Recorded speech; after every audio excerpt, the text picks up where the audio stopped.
Before we can assemble the lid, we have to do a little work here and get this ready to accept a piece of inset plexiglass for the window. And this window is right over the tracker bar so you can watch the music play. I rough cut a smaller opening in here with the scroll saw.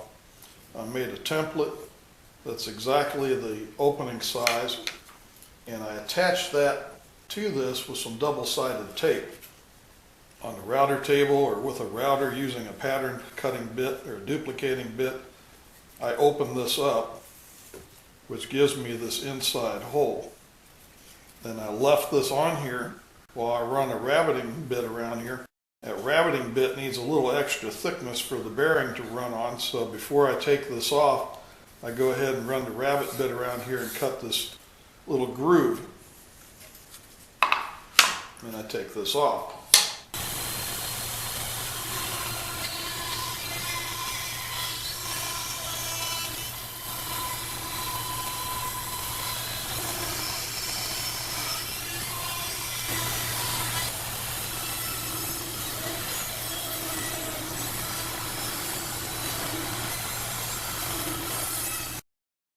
We want to take a piece of plexiglass and, again, using a rabbiting bit, cut away the plastic so that will just fit in there nice and snug, and it'll be recessed on this side and flush on the outside.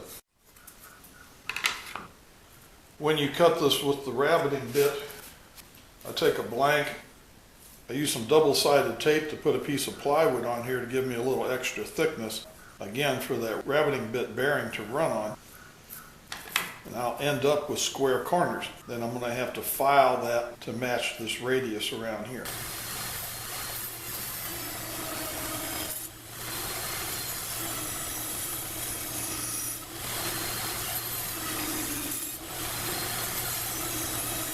After using the rabbiting bit, we can take our pattern that we use for making the initial cutout and see if that'll fit in there. It should fit in there nice and snug. When we use the rabbiting bit here, it cut this radius, which I just happened to find was the same radius as an 1¼ inch fender washer. Take a putty knife and gently lift up on that.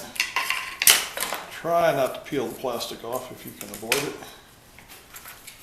Take your fender washer and draw a radius on here. I'm using an ink pen. It will just barely mark on this plastic.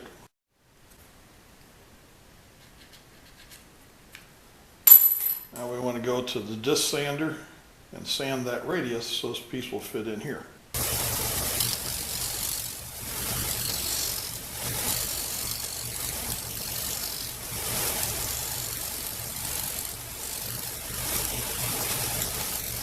When we get done on the disc sander, that piece should fit in here just nice and snug.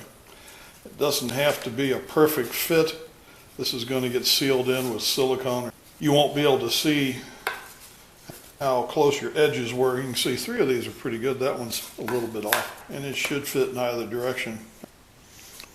And now we take a file, we come in here, and we just start rounding these corners until you get exactly the same radius that will match up with this, so that will pop in from this side, which is what I've done on this one. You can't really see it on camera, but those corners are radius. Put it in there, and it fits pretty well. While you're at it, you've got your router bit, your table saw, and everything set up to cut these to the correct size. I suggest you go ahead and make a couple of extra ones in case you break one of these. If you get a little bit clumsy and you drop one on the concrete, it will break. Easier to make a few extra now.